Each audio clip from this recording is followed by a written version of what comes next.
یہ کانفرنس ایک ایسے مرحلے پر منعقد ہو رہی ہے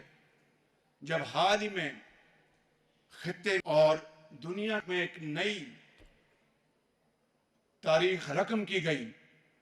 اور وہ یہ کہ ایران اور امریکہ کے درمیان 11 اور 12 اپریل کو پچھلے مہینے مذاکرات ہوئے، اور میں ایران کی قیادت اور امریکہ کی قیادت کا ہم سب شکریہ ادا کرتے ہیں جنہوں نے پاکستان کی دعوت پر وہ یہاں پر تشریف لائے اور پھر عارضی جنگ بندی پر متفق ہوئے اور ثالثی کے حوالے سے پاکستان کی انہوں نے دعوت قبول کی۔ یہ ہے میرے بزرگوں، بھائی اور بہنوں اور نوجوان قوم کے بیٹوں اور بیٹیوں، یہ ہے وہ اعتماد، تاریخی اعتماد جو کہ دنیا نے پاکستان کے اوپر کیا۔ میں سمجھتا ہوں کہ حالیہ تاریخ میں اس سے کوئی شاندار مثال نہیں ملتی بالکل۔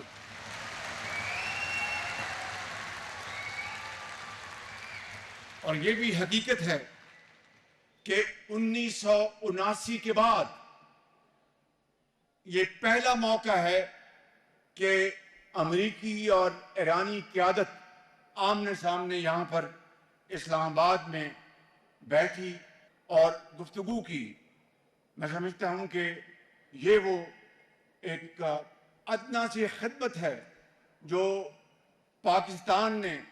عالم اسلام کے لیے اور دنیا کے امن کے لیے یہ خدمت انجام دی، اور اسے نہایت تدبر، حکمت اور جوش اور ولولے اور اللہ تعالیٰ کے بے پایاں فضل و کرم کے ساتھ، پختہ عزم کے ساتھ یہ بات چیت کے دروازے کھولے۔ یہ پورا یقین ہے کہ انشاءاللہ یہ بات چیت دیر پا امن میں جلد بدلے گی اور اس خطے میں امن قائم ہوگا اور مزید جانیں ضائع نہیں ہوں گی انشاءاللہ۔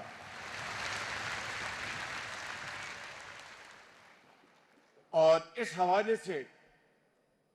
جہاں پر پاکستان نے یہ ایک تاریخی رول ادا کیا، وہاں پر میں اپنے انتہائی پیارے بھائی سعودی عرب کے ولی عہد شہزادہ محمد بن سلمان کو دل کی گہرائیوں سے خراج تحسین پیش کرنا چاہتا ہوں کہ جنہوں نے اس امن مذاکرات کے لیے اپنا پورا کردار ادا کیا، بھرپور رول ادا کیا انہوں نے۔ اور اسی طرح ہمارے عظیم دوست چین، برادر ملک ترکیہ اور باقی ہمارے برادر ممالک نے اس نیک کام میں بھرپور حصہ ڈالا۔ اور یہاں پر یہ بات مکمل نہیں ہوگی جب تک کہ میں یہاں پر نائب وزیر اعظم اسحاق ڈار صاحب کا ذکر نہ کروں، جنہوں نے ان مذاکرات میں نہایت شاندار انہوں نے کردار ادا کیا۔ اور اس سے بڑھ کر یہاں پر میں فیلڈ مارشل سید عاصم منیر کا خاص طور پر ذکر کرنا چاہتا ہوں، جنہوں نے فریقین کو جنگ بندی اور مذاکرات کی میز پر بٹھایا، ان کو قائل کیا، اور پھر میں اس بات کا گواہ ہوں کہ انہوں نے شبانہ روز بھرپور کوششیں کی جو کہ ابھی تک جاری ہیں، اور تاریخ انشاءاللہ ان کاوشوں کو ہمیشہ سنہری حروف میں یاد رکھے گی۔ ہم سب اللہ تعالیٰ سے دست بدعا ہیں کہ یہ کاوشیں اللہ تعالیٰ ان کاوشوں پر اپنی کمال مہربانی سے ان کو کامیاب کرے اور اس پورے خطے میں تعاون، محبت اور اخلاص کے ساتھ معاملات آگے چلیں۔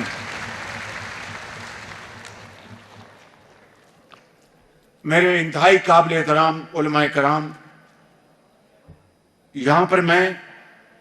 یہ بھی عرض کرنا چاہتا ہوں کہ حالیہ آزمائش میں جہاں پاکستان نے امت مسلمہ اور دنیا بھر میں امن کے مفاد کے لیے ایک نہایت متوازن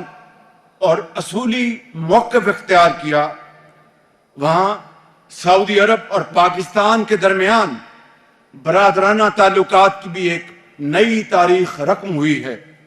حرمین شریفین کی ارض پاک کا تحفظ، دفاع اور سلامتی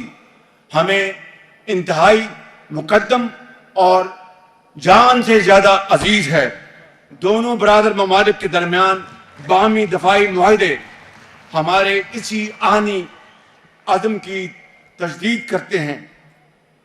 اور دین اسلام امت کے اتحاد، باہمی احترام اور پرامن بقائے باہمی پر زور دیتا ہے اور تفرقہ تنازعات کو مسترد کرتا ہے۔ حالیہ بحران کے دوران فرقہ و مسلک سے قطع نظر کہ کون کس فرقے سے تعلق رکھتا ہے، کون کس مکتبہ فکر سے تعلق رکھتا ہے، پوری قوم یا 1947 میں جب پاکستان مارز وجود میں آیا تو اس وقت تمام مکاتب فکر کے لوگ یکجاں دو قالب تھے، اور اس کے بعد اس موقع کے اوپر پوری قوم سیسا پلائی ہوئی دیوار کی طرح ایک ہے اور وہ یہ چاہتی ہے کہ امن قائم ہو اور جنگ کا ہمیشہ کے لیے خاتمہ ہو۔ میں سمجھتا ہوں کہ یہ کردار پاکستان کا انشاءاللہ آئندہ بھی جاری اور ساری رہے گا، اور علماء کرام کی خدمت میں بڑے ادب سے عرض کرنا چاہتا ہوں کہ یہ اس موقع کو غنیمت جانتے ہوئے آپ امت میں مزید اتفاق پیدا کریں، اتحاد پیدا کریں، اپنی شیریں زبان سے، اپنے علم سے۔ آپ میں سے بے شمار یہاں پر حفاظ قرآن تشریف فرما ہیں، بڑے بڑے محدث تشریف فرما ہیں، بڑے بڑے جید عالم یہاں پر موجود ہیں۔ آپ کو اللہ تعالیٰ نے یہ خاصہ عطا فرمایا ہے کہ آپ قرآن حکیم اور نبی کریم صلی اللہ علیہ وسلم کے اسوہ حسنہ کا ذکر کرتے ہوئے نہ صرف لوگوں کو ان کے دلوں میں آپ گھر کرتے ہیں، بلکہ وہ ابدی پیغام دیتے ہیں جو کہ ہمیں بار بار قرآن کریم میں اللہ تعالیٰ نے حکم دیا، فرمایا۔ تو میری آپ سے گزارش ہے کہ اس وقت جس طرح قوم اکٹھی ہے، میں کسی نظریے کی یہاں پر بات نہیں کرنا چاہتا، کسی مکتبہ فکر کی یہاں پر بات نہیں کرنا چاہتا، یہ کہنا چاہتا ہوں کہ پشاور سے لے کے کراچی تک پوری قوم یکجاں دو قالب ہے، اور وہ لوگ جو کہ امت کو تقسیم کرتے ہیں اور دہشت گردی میں ملوث ہیں، وہ مسلمان کہلوانے کے حقدار نہیں ہیں۔ اسی لیے میں سمجھتا ہوں کہ آج اس کی شدید ضرورت ہے کہ آپ اپنی اس تگدو کو، اس محنت کو، اس میں مزید اضافہ کریں۔ اور میں ختاماً یہ عرض کروں گا کہ فلسطین اور کشمیر پر پاکستان اپنے اصولی موقف پر نہ صرف قائم ہے، بلکہ آج میں اس کی پھر دوبارہ تجدید کرتا ہوں، اور میں آپ سب کو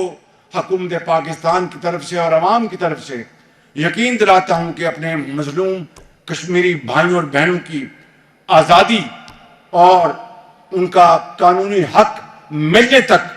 پاکستان کشمیریوں کا اور فلسطین کا ہمیشہ ساتھ دیتا رہے گا، جب تک کہ وہ آزاد نہیں ہو جاتے۔